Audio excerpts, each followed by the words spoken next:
What's up, guys? It's Tom. Welcome back to the lab. Welcome back to my life. Welcome to the first video of 2020. What? It's a brand new year, y'all. Ooh, ooh, ooh, ooh, ooh.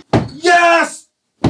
Yes! It's a brand new year, my little lovelies. I got blisters on me fingers. First video of 2020. We're coming out of the gate strong. I have had a lot of requests for a follow-up video to what is easily my most popular video of 2019, which was the results of using Playlist Push. Apparently this struck a chord with a lot of people. People were interested in using the platform, obviously interested in getting their own music onto playlists, trying to make a little bit of money, and I guess that video was helpful enough that people wanted to know more about my journey with the content from that video now. In that video, I talked about using Playlist Push to upload my song Upload and try to get it onto playlists. That video came out in like April in 2019. And fast forward now to January 2020, and I'm gonna do a follow-up about what has happened since that video and what I have learned, not just through that song, but about paying for playlisting, period, through all of 2019. All right, so I spent $1,000 in 2019 on playlist promotion. I used, first of all, the website Playlist Push. I used a website called Submit Hub, another platform called Spotify, another platform called Soundplate. It's hard to do that many fingers like that. It's weird. I don't know why I started with my thumb. I used a platform called Indie Mono, and then I used a website called ClangSpot, number 6.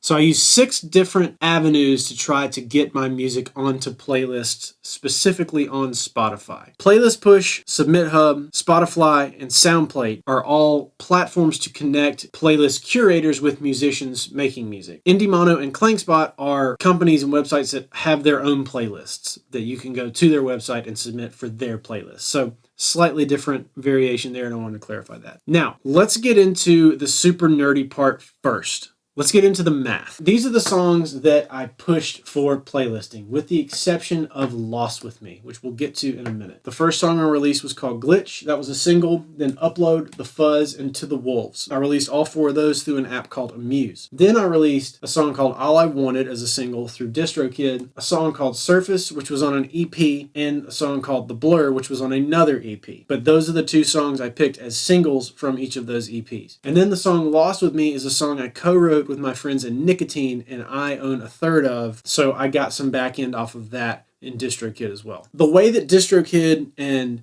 Amuse report your data is different. On Amuse, I could get specific amounts earned for like per song, whereas in DistroKid, I can only find just the one chunk of money that I've made, all total added up together rather than individually by song. So what I did is I kind of reverse engineered some math for DistroKid based on the numbers I got off of Amuse. Also, it's only reported through October at this point, so I did a little bit of math to sort of end up with a pretty close ballpark annual income from all of my streaming. So getting into the numbers here, in this column C, we've got the actual earnings for the 4 songs I did through Amuse. Using that, I was able to do the math with the number of streams I got, which is in column B, divide that, and get a per stream amount, which I then averaged here, which is 0.0033. That's how much you make per stream on Spotify on average, or at least I did. I've read the numbers between 0.003 and 0.004.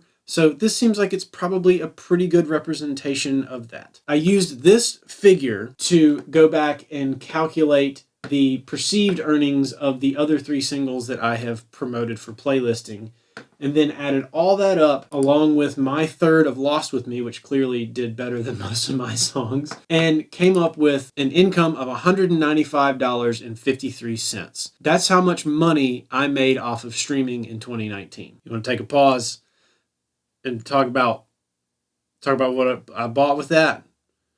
All the stuff I can buy?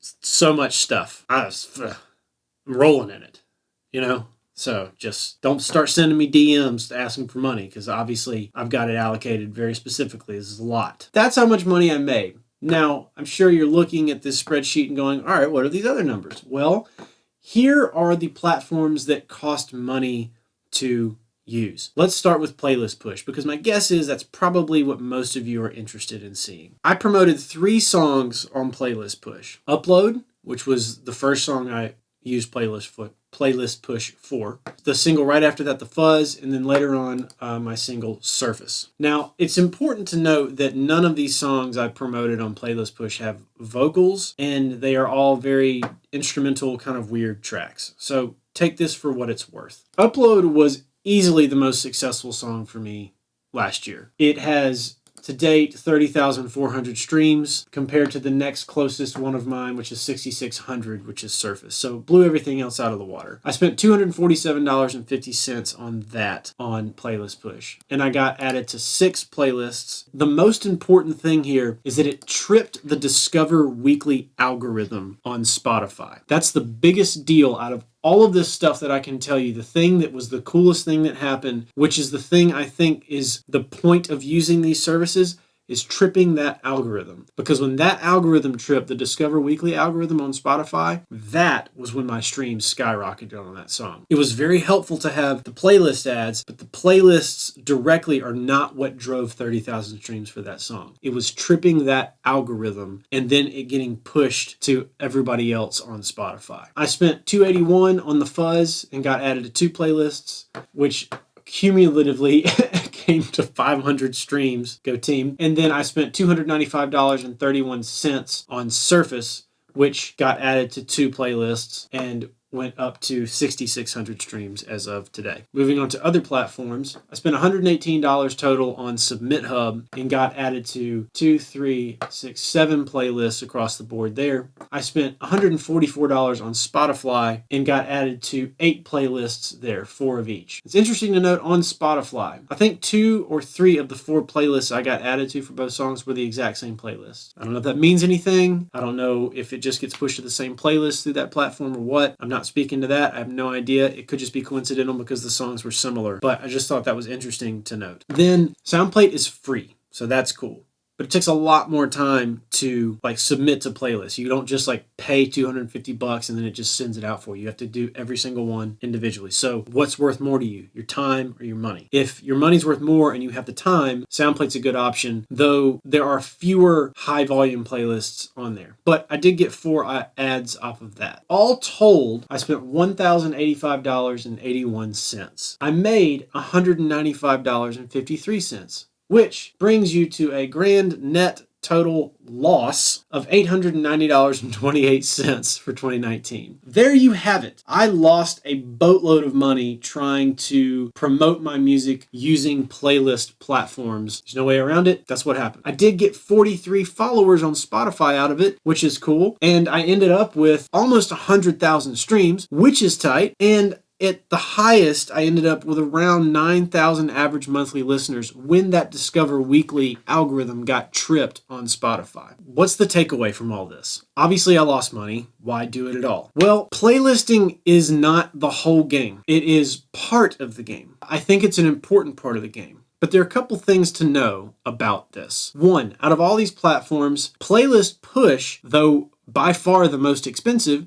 did get me the most streams, technically speaking. However, it is not a platform that allows you to create relationships at all. There is no instant messaging, direct messaging back and forth with curators and musicians. There's no integration for that. It is just pay your money, send it out. They pick the playlist they submit you for, you don't. And you just wait for the results. You can hit pay dirt. I kind of did on Upload, but other than that, it's kind of a crapshoot. Submit Hub, on the other hand, allows you to cultivate relationships. By the end of the year, there were a few different curators who I had submitted to several times, so I ended up kind of being on a friendly basis with, jokes back and forth in the DMs. I felt like I had established some relationship there. The argument could be made that the more music I release and the more I contact these people, the stronger those relationships will become, and the better it will be for everybody moving forward. Now, the thing that I think is the most important takeaway of this for me is that if you're not making popular music, if I'm not making popular music, things that you might potentially hear on the radio or that have hooks and melodies and catch to them, if you're making weird ethereal music, which is what I did in 2019, these services probably aren't the best thing for trying to generate a steady income off of streaming. By and large, I think that while I did lose a lot of money, the information I gained as a result of it is extremely helpful. So for you watching, take my loss and use it to your advantage. Don't spend $1,000 to learn this exact same lesson. Listen to what I have learned, and then when you do decide to spend it on Playlist Push or Submit Hub or whatever, you can do it a little bit more thoughtfully,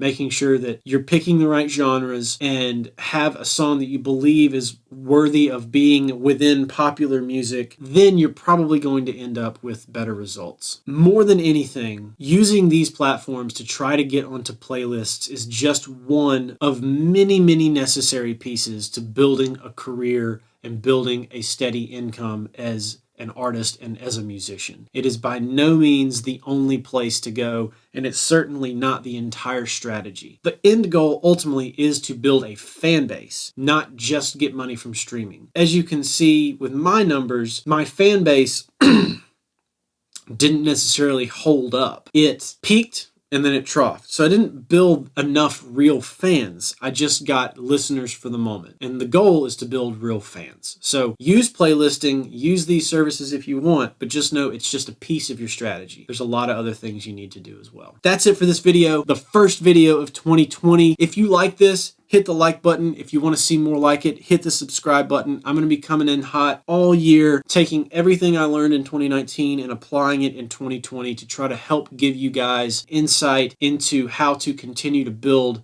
as an artist and create a living making music. So that's it. Thanks for watching, and I will catch you next time. Peace.